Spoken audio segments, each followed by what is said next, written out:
Bonsoir, bienvenue dans cette nouvelle édition d'Info Soirée. Voici le sommaire.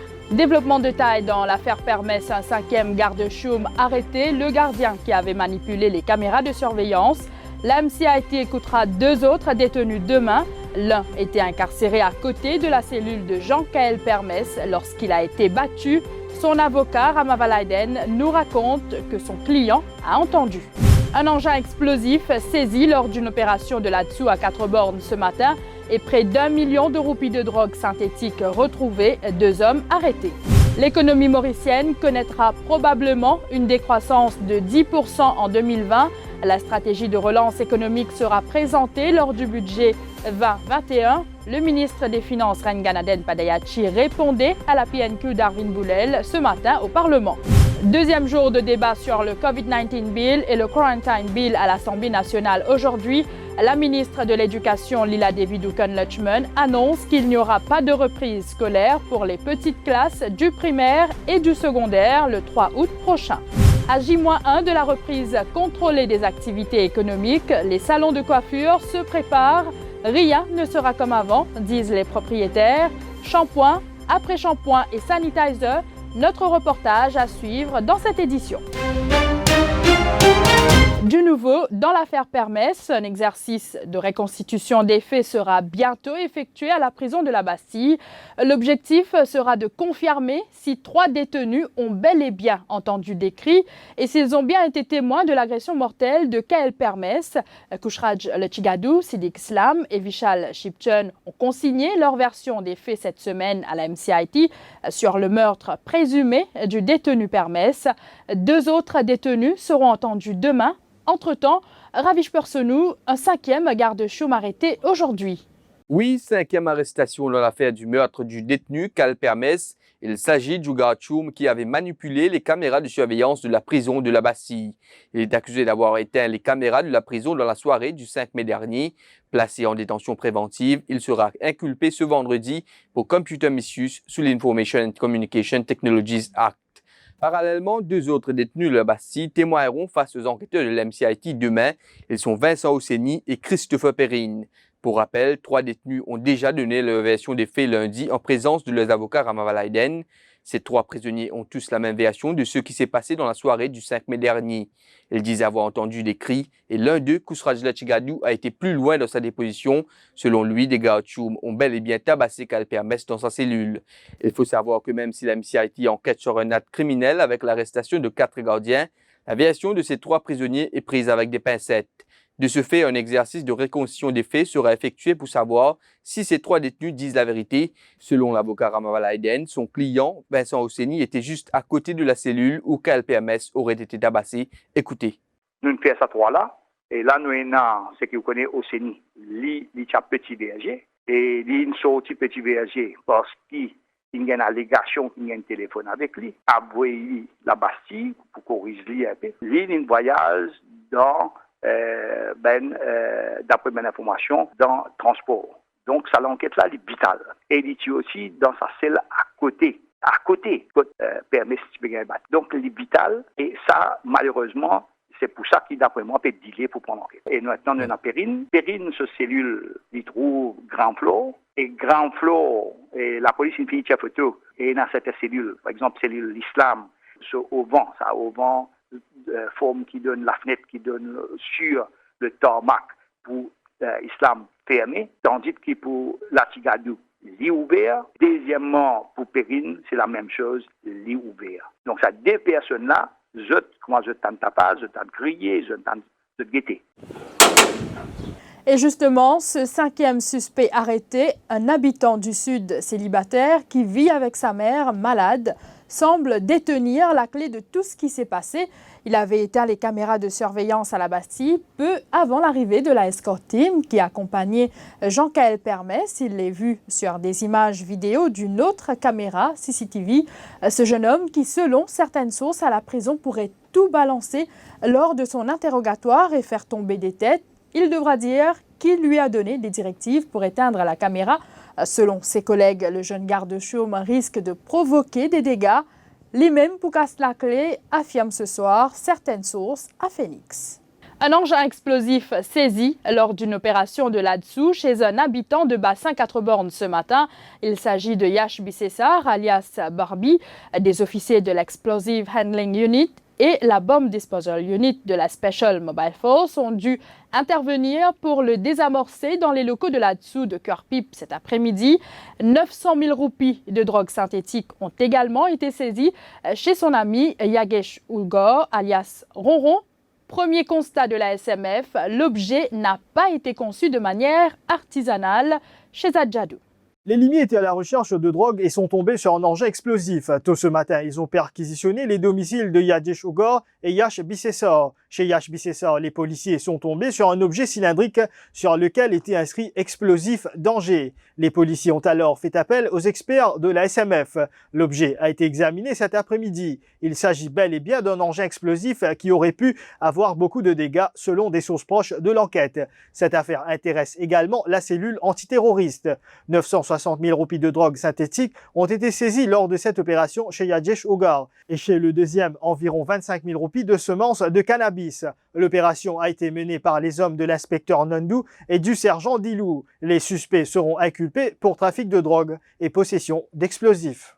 La suite de ce journal après la pause.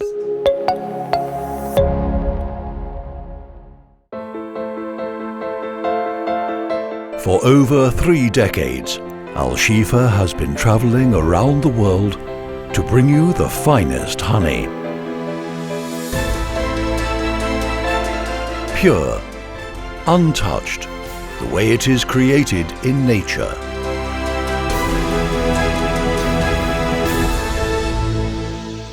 Al Shifa, made in nature.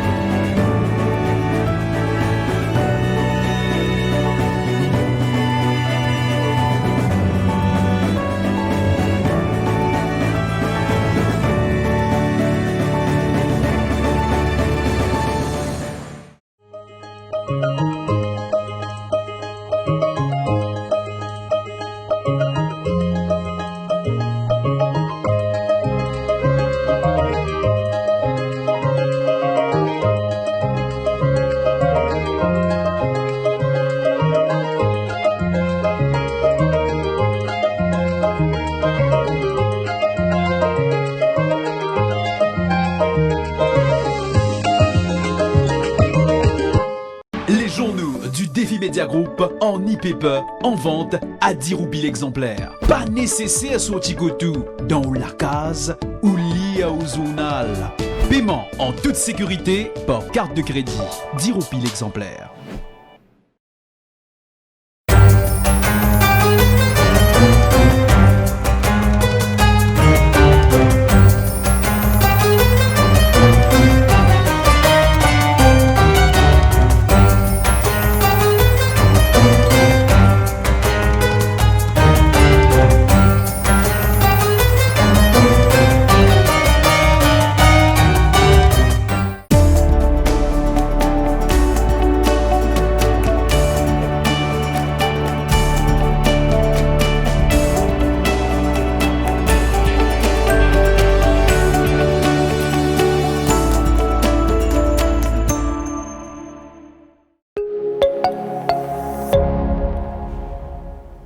Une décroissance de 10% est fort probable. Ainsi, la récession sera réelle et le taux de chômage passera à 17,5% cette année. On parle d'un total d'environ 100 000 chômeurs. C'est ce qu'a révélé Renganaden Padayachi lors de la réponse à la Private Notice Question du leader de l'opposition, Arvind Boulel, qui était axée sur l'impact économique de la crise du Covid-19. Parmi les secteurs affectés, le tourisme avec une contraction de 80%. Le ministre des Finances a affirmé qu'il faut attendre la présentation du budget 2020-2021 pour que le gouvernement dévoile son plan de relance économique. En voici un extrait. Donc à l'heure actuelle, nous sommes en train de travailler sur le budget pour relancer l'investissement et l'économie. Donc à l'heure actuelle, nous n'allons pas dévoiler notre stratégie tant qu'elle n'est pas terminée. Dans pas longtemps, nous allons venir avec notre budget et les honorables membres de l'opposition auront l'occasion de débattre dessus. Donc, nous sommes en train de travailler au plus urgent. Nous avons mis en place pas mal de schemes, que ce soit pour les employés ou pour les entreprises, concernant le fonds de roulement, concernant comment payer les salaires pour depuis le mois de mars jusqu'au mois de mai. Et le budget viendra par la suite pour annoncer le plan de relance de l'investissement et de l'économie.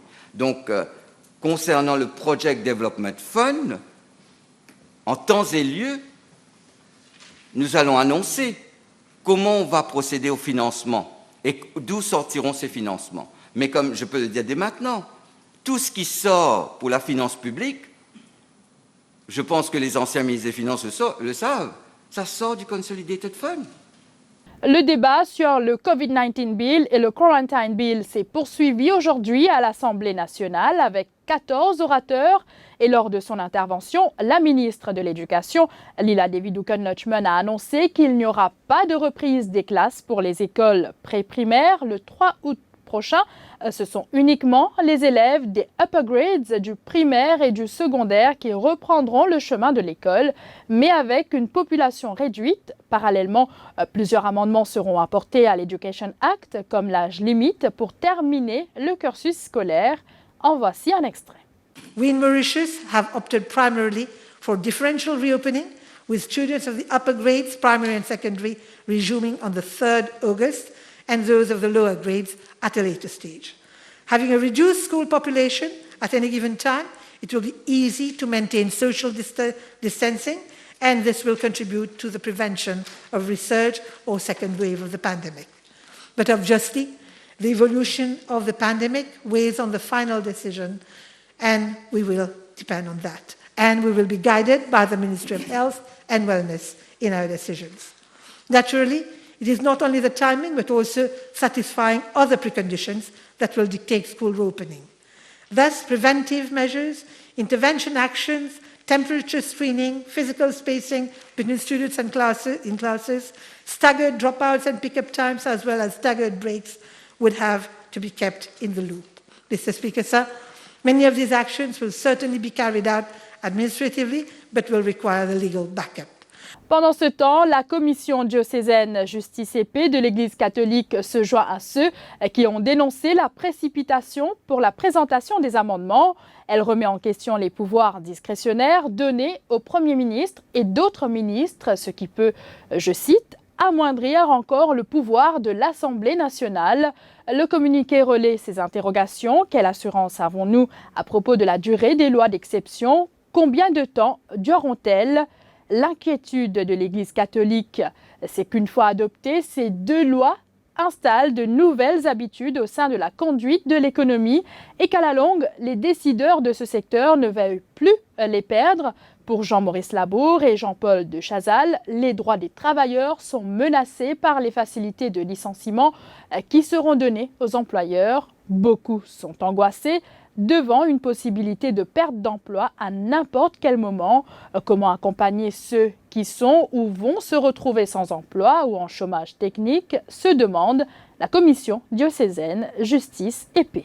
Les coiffeurs comptaient les jours pour retrouver leurs clients. Ce sera chose faite demain à la reprise des activités pour le secteur de la coiffure. Mais rien ne sera plus pareil. On doit changer les habitudes et clients et coiffeurs devront se réadapter. Un changement non sans conséquences, petits et grands salons, chacun touché à sa manière, shampoing après shampoing et sanitizer, c'est le reportage de Jean-Luc Émile. Les portes sont encore closes, à l'intérieur, Cindy s'active. Elle reprendra les ciseaux après 2 mois. Alphabétique là, ça même jour du monde pas sur le marché, c'est même jour pour y accéder. Pour payer sur la lumière, c'est un jour où je vais salon. Mon client, premièrement, 3 quarts du monde cité, je tellement de travail. L'usine, le thé, le tissu, le là-bas.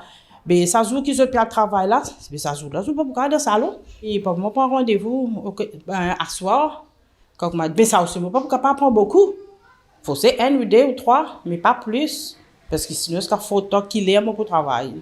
Pas pour capable de demander coup parce qu'il y a des difficultés et c'est plus ou monte ou prix encore Mais au cas retrouver ça ne va pas gagner du tout client. La distanciation physique fera qu'elle ne pourra mettre en attente plus de 2 clientes. Couplé à cela, l'admission strictement par ordre alphabétique, cela aura un effet sur ses revenus. Pour me retrouver mon salon les petits, je ne peux pas mettre une attente toujours, elle me peut faire entre temps, mais je ne peux pas capable. Et nous besoin l'hygiène aussi, comment je peux bien servir un client, je peux être dans ma cible, je peux prendre un lot, je peux prendre tout le précaution qui besoin pour toute masse, parce qu'il n'est pas pour pareil du tout, moi je peux travailler avant. Et bien différent. Consciente que tout ne sera plus pareil, notre coiffeuse attend ses premiers clients. À Cure-Pipe, le décor est tout autre. Derrière cette porte, une véritable fourmilière. Bonjour, on est là à partir de 7h30, nous. Donc 8h30, 8h, 9h. Les gens commencent à comprendre aussi. Même pour le supermarché aussi, c'est pareil. Donc pour eux, c'est pas difficile, c'est facile. Maison Sacha, bonjour, Nadine à l'écoute.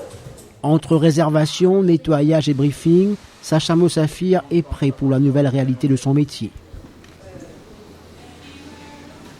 Et tous les clients qui rentrent au salon, on va leur donner une boîte comme ça.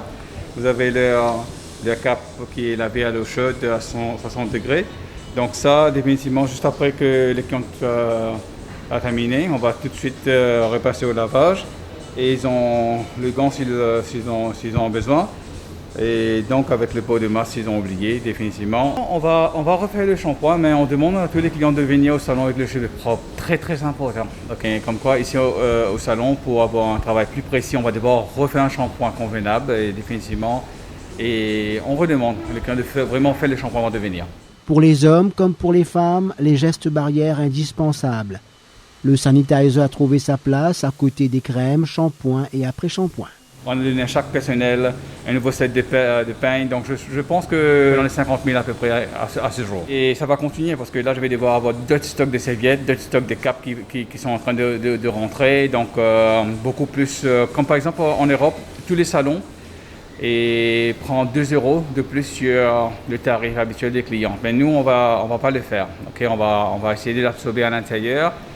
Donc c'est pour ça que je demande aux clients, tant que possible, s'ils peuvent venir avec le masque, ça va nous aider beaucoup. La coiffeuse devra être équipée de masques, le barbier exposé au souffle de son client et donc au postillon sa visière. Au même titre que les bigoudis, ce sont les masques et les gels hydroalcooliques qui font désormais partie du décor des salons de coiffure.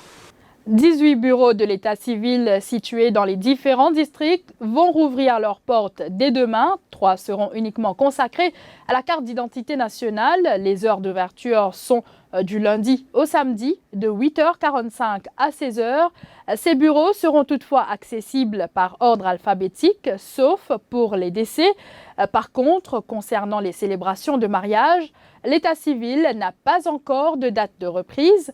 Toutefois, un plan a déjà été élaboré selon le responsable du registre de l'état civil, soit une limite de 8 personnes et l'accès se fera aussi par ordre alphabétique.